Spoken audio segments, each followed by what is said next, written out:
Yes, അങ്ങനെ ഒരു ഐതിഹാസിക വിജയം നേടി അധികാരമുറപ്പിച്ചിരിക്കുന്നു UDF. ഇനി മുഖ്യമന്ത്രിയെ തെരഞ്ഞെടുക്കണം. അതിനായുള്ള ചർച്ചകൾ വളരെ സജീവമായി നടക്കുന്ന മണിക്കൂറുകളിലേക്കാണ് കടന്നിരിക്കുന്നത്. ഏറ്റവും കൂടുതൽ ഇപ്പോൾ വന്നൊരു വാർത്ത എന്താണെന്ന് ജിൽസി, KC വേണുഗോപാലിനായി കൊല്ലത്തും ഫ്ലെക്സ് ബോർഡ്. കുറച്ചധികം നാളുകളായി ഫ്ലക്സ് ബോർഡുകളുടെ ഒരു കളിയായിരുന്നു VD സതീശനും KC വേണുഗോപാലും. അപ്പോൾ ഈ ഒരു കിടമത്സരത്തിൽ ഇനിയിപ്പോൾ ചെന്നിത്തലയ്ക്കായുള്ള ഫ്ലക്സ് ബോർഡുകൾ കൂടി വളരെ പെട്ടെന്ന് ഉണ്ടാകുമെന്ന് തോന്നുന്നുണ്ട്. എന്തായാലും ഇത് തന്നെയാണ് കോൺഗ്രസ് നേരിടുന്ന ഏറ്റവും വലിയ വെല്ലുവിളിയും. ഇതിൽ നിന്നൊരാളെ മുഖ്യമന്ത്രിയായി തെരഞ്ഞെടുക്കണം, അല്ലേ? ഏതായാലും മുഖ്യമന്ത്രി സ്ഥാനം സംബന്ധിച്ച തീരുമാനമെടുക്കുന്നതിനായി AICC നേതൃത്വം കോൺഗ്രസ് MLA-മാരുമായി നാളെ കൂടിക്കാഴ്ച നടത്താനാണ് തീരുമാനമായിരിക്കുന്നത്. യെസ്, അപ്പോൾ MLA-മാരുടെ അഭിപ്രായം നേരിട്ട് ആരായാനാണ് AICC നേതൃത്വത്തിന്റെ തീരുമാനം.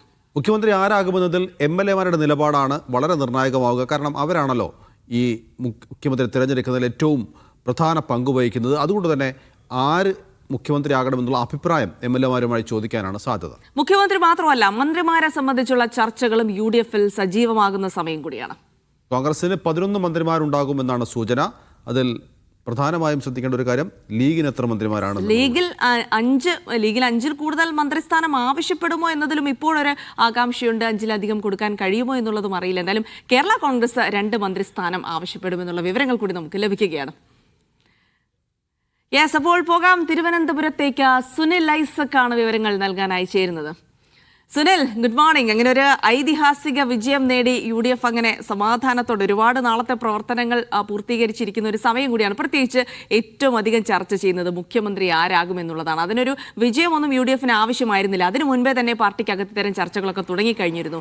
ഇപ്പോഴുള്ള ഈ ഒരു ഐതിഹാസിക വിജയത്തിന്റെ പശ്ചാത്തലത്തിൽ അത് കൂടുതൽ ശക്തമാകുമ്പോൾ ഇതാ ഇപ്പോൾ തന്നെ വരുന്നു. KC വേണുഗോപാലിനായി ഫ്ലക്സ് ഉയർന്നു. VD സതീശനായി നിരന്തരം അത്തരം ഫ്ലക്സുകൾ ഇങ്ങനെ കണ്ടുകൊണ്ടിരിക്കുകയാണ്. അപ്പോൾ വലിയൊരു തരത്തിലുള്ള ഒരു അനിശ്ചിതാവസ്ഥയുണ്ട്. ആരാകും മുഖ്യമന്ത്രി എന്ന് നമുക്ക് ഒറ്റ വാക്കിൽ പറയാൻ കഴിയാത്തൊരു സാഹചര്യം കൂടിയുണ്ട്. അപ്പോൾ അങ്ങനെയാണെങ്കിൽ MLA-മാരുടെ നിലപാടാണോ ഇതിൽ നിർണായകമാവുക? സുനിൽ,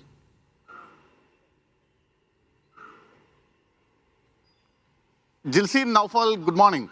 എന്തായാലും ഒരു 4.5 പതിറ്റാണ്ട് കാലത്തെ കേരളത്തിലെ മുന്നണി രാഷ്ട്രീയത്തിന്റെ ചരിത്രം പരിശോധിച്ചാൽ ഏറ്റവും തിളക്കമാർന്ന, ഏറ്റവും ഉജ്ജ്വലമായ വിജയം നേടിയാണ് UDF ഇത്തവണ അധികാരത്തിലേക്ക് എത്തുന്നത്. ആ വിജയത്തിൻ്റെ ശോഭ കെടുത്താത്ത തരത്തിലുള്ള ചർച്ചകൾ വേണം നടക്കാൻ എന്ന നിർദ്ദേശം ദേശീയ നേതൃത്വം തന്നെ കോൺഗ്രസിന് നൽകിയിട്ടുണ്ട്. അതുകൊണ്ട് തന്നെ വലിയ വിവാദങ്ങളിലേക്ക് പോകാതെ മുഖ്യമന്ത്രിയെയും മന്ത്രിമാരെയും കണ്ടെത്തുക എന്നതാണ് കോൺഗ്രസിന് മുന്നിലുള്ള ഏറ്റവും നിർണായകമായ കാര്യം. അതിൽ ഘടകകക്ഷികളുടെ അഭിപ്രായം തേടും. പക്ഷേ അതിനൊക്കെ അപ്പുറത്തേക്ക് കോൺഗ്രസ് MLA-മാർ എടുക്കുന്ന നിലപാട് ഏറ്റവും പ്രധാനപ്പെട്ടതാണ്. അതിൻ്റെ ഭാഗമായി നാളെ തന്നെ മുഴുവൻ MLA-മാരോടും തിരുവനന്തപുരത്ത് KPCC ആസ്ഥാനമായ ഇന്ദിരാഭവനിൽ എത്തിച്ചേരാൻ നേതൃത്വം ഇതോടകം തന്നെ അറിയിച്ചു കഴിഞ്ഞിട്ടുണ്ട്. അതിൻ്റെ ഭാഗമായി എന്തായാലും നാളെ AICC ജനറൽ സെക്രട്ടറി ആയിട്ടുള്ള ദീപാദാസ് മുൻഷി അവരുടെ നേതൃത്വത്തിലുള്ള കേന്ദ്ര നിരീക്ഷക സമിതി, ആ സമിതി മുഴുവൻ MLA-മാരുടെയും അഭിപ്രായം തേടും. അതായത് കോൺഗ്രസിൽ നിന്ന് ജയിച്ചു വന്ന മുഴുവൻ MLA-മാർ അവരുടെ അഭിപ്രായം എന്താണ്, ആരാകണം മുഖ്യമന്ത്രി എന്ന കാര്യത്തിൽ ഒരു ഫസ്റ്റ് പ്രിഫറൻസ് അവർക്കാണ്, അവരുടെ അഭിപ്രായത്തിനാണ്. അത് കേൾക്കും. അത് ദേശീയ നേതൃത്വത്തെ അറിയിക്കുക എന്നതാണ് ആദ്യ പടി എന്ന നിലയ്ക്ക് പറയാൻ കഴിയുന്നത്. അടുത്തത് ഘടകകക്ഷികളുടെ അഭിപ്രായം തേടുക എന്നതാണ്. സ്വാഭാവികമായും ഘടകകക്ഷികളുടെ അഭിപ്രായം കൂടി പരിഗണിക്കുക എന്നതിനപ്പുറത്തേക്ക് കോൺഗ്രസ് എടുക്കുന്ന തീരുമാനം സ്വാഭാവികമായും അംഗീകരിക്കേണ്ടി വരും ഘടകകക്ഷികൾക്ക്. കാരണം അത് കോൺഗ്രസിന് പൂർണ്ണമായും കോൺഗ്രസിൻ്റെ അധികാര പരിധിയിൽപ്പെട്ട കാര്യമാണ്.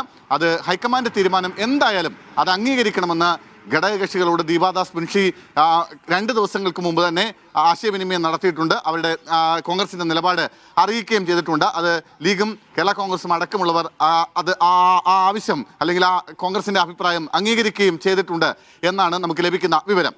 ഇനി നോക്കൂ, കോൺഗ്രസിൽ നമുക്കറിയാം, നേരത്തെ ജിൽസി പറഞ്ഞതുപോലെ മുഖ്യമന്ത്രി ചർച്ചയൊക്കെ നേരത്തെ തന്നെ തുടങ്ങിയിട്ടുണ്ട്. അത് തദ്ദേശ തെരഞ്ഞെടുപ്പിലെ വലിയ വിജയത്തിന് പിന്നാലെ തന്നെ UDF അധികാരത്തിൽ വരുമെന്നൊരു ട്രെൻഡ് ഉണ്ടായി. ആ ട്രെൻഡിന് പിന്നാലെ വലിയ തോതിലുള്ള ചർച്ചകളൊക്കെ ഉയർന്നു വന്നു. ഏറ്റവും ഒടുവിൽ തെരഞ്ഞെടുപ്പിന് ശേഷവും അത്തരം ചർച്ചകൾ ഉണ്ടാവുന്നു. ഒടുവിൽ ദേശീയ നേതൃത്വത്തിനും KPCC-ക്കും നേരിട്ട് ഇടപെട്ടുകൊണ്ട് തന്നെ ആ ചർച്ചകൾക്ക് വിലക്കേർപ്പെടുത്തേണ്ടി വന്ന സാഹചര്യം പോലും ഉണ്ടായി. എന്തായാലും അങ്ങനെയൊക്കെ പരസ്യ വിലക്ക് നിലനിൽക്കുമ്പോഴും അടിത്തട്ടിൽ അത്തരം ചർച്ചകൾ സജീവമായി തന്നെ നിലനിൽക്കുന്നുണ്ടായിരുന്നു. 3 പേരുകളാണ് കോൺഗ്രസിൽ നിന്ന് മുഖ്യമന്ത്രി പദത്തിലേക്ക് പ്രധാനമായും ഉയർന്നു വന്നത്.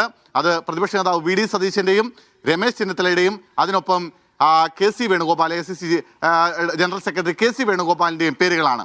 പക്ഷേ ഈ വലിയ വിജയം, ഈ ഞെട്ടിക്കുന്ന വിജയം സമ്മാനിക്കപ്പെട്ടതിന് പ്രധാനപ്പെട്ട കാരണക്കാരൻ VD സതീശനാണെന്ന പൊതുവികാരം കോൺഗ്രസിനുള്ളിലുണ്ട്.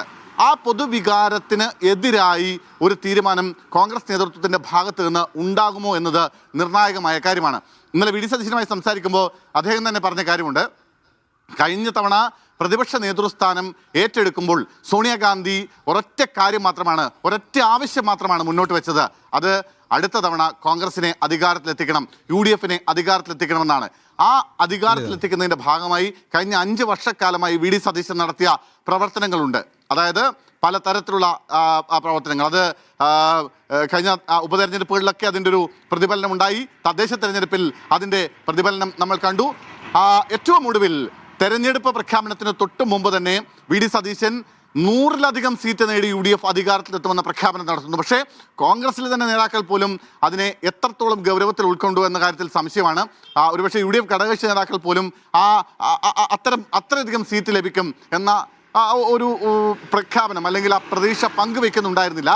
ഒരു 80-നും 90-നും ഇടയ്ക്ക് സീറ്റുകൾ നേടി അധികാരത്തിലെത്തുമെന്നായിരുന്നു പ്രതീക്ഷ. പക്ഷേ വി ഡി സതീശൻ പറഞ്ഞിടത്ത് 100-ലധികം സീറ്റ് എന്ന വി ഡി സതീശന്റെ പ്രഖ്യാപനത്തിലേക്ക് കൊണ്ടുചെന്നെത്തിക്കാൻ അദ്ദേഹത്തിന് കഴിഞ്ഞിട്ടുണ്ട്. അതുകൊണ്ട് വി ഡി സതീശനെ പൂർണ്ണമായും തള്ളിക്കളയാൻ കഴിയില്ല. ഇന്നലെ നോക്കൂ, തെരഞ്ഞെടുപ്പ് പ്രഖ്യാപനത്തിനൊക്കെ ശേഷം സോഷ്യൽ മീഡിയയിലായാലും കോൺഗ്രസ് പ്രവർത്തകർക്കിടയിൽ നിന്നായാലും ഒക്കെ വി ഡി സതീശൻ എന്ന വലിയ വികാരം ഉയർന്നു വന്നിട്ടുണ്ട്. മറ്റു ചില അഭിപ്രായങ്ങളൊക്കെ ഇപ്പോൾ ഫ്ലെക്സുകളൊക്കെ പ്രത്യക്ഷപ്പെട്ടു എന്ന് പറഞ്ഞു. പക്ഷേ അതൊക്കെ ചില ഗ്രൂപ്പ് രാഷ്ട്രീയത്തിന്റെ ഭാഗമായിട്ടായിരിക്കും. പക്ഷേ ഒരു പൊതുവികാരം കോൺഗ്രസിൽ വി ഡി സതീശൻ തന്നെ മുഖ്യമന്ത്രി സ്ഥാനത്തേക്ക് വരേണ്ടതുണ്ട് എന്നതാണ്. ആ അഭിപ്രായത്തെ എത്ര കണ്ട് കോൺഗ്രസിന്റെ ദേശീയ നേതൃത്വം മാനിക്കുമെന്നത് ഒരു ചോദ്യമാണ്. ഒപ്പം MLA-മാരുടെ നിലപാട് ഇക്കാര്യത്തിൽ നിർണായകമാണ്. ഈ 2 കാര്യങ്ങൾ അനുസരിച്ചായിരിക്കും സതീശൻ മുഖ്യമന്ത്രിയാകുമോ എന്ന ചോദ്യത്തിന് നമുക്ക് ഉത്തരം നൽകേണ്ടത്. അതല്ലെങ്കിൽ ഇതിലിപ്പോ 100 സീറ്റിലധികം നേടുമെന്നുള്ളത് സതീശന്റെ ഉറപ്പായിരുന്നു. ഈ തെരഞ്ഞെടുപ്പ് വേളയിലും പോളിംഗ് കഴിഞ്ഞതിന് ശേഷവും വി ഡി സതീശൻ തറപ്പിച്ച് പറഞ്ഞൊരു കാര്യം, ഞങ്ങൾ 100+ നേടുമെന്നുള്ളതാണ്. അതായത് വി ഡി സതീശനാണ് ഈ തെരഞ്ഞെടുപ്പ് നയിച്ചതെന്നും തനിക്കറിയാം എത്ര സീറ്റ് നേടുമെന്നും ഒക്കെ കൃത്യമായി പ്രവചിക്കാൻ കഴിയുന്ന ഒരു നേതൃത്വമാണ് തനിക്ക് ഈ തെരഞ്ഞെടുപ്പിൽ കൊണ്ടുപോകാൻ സാധിച്ചു.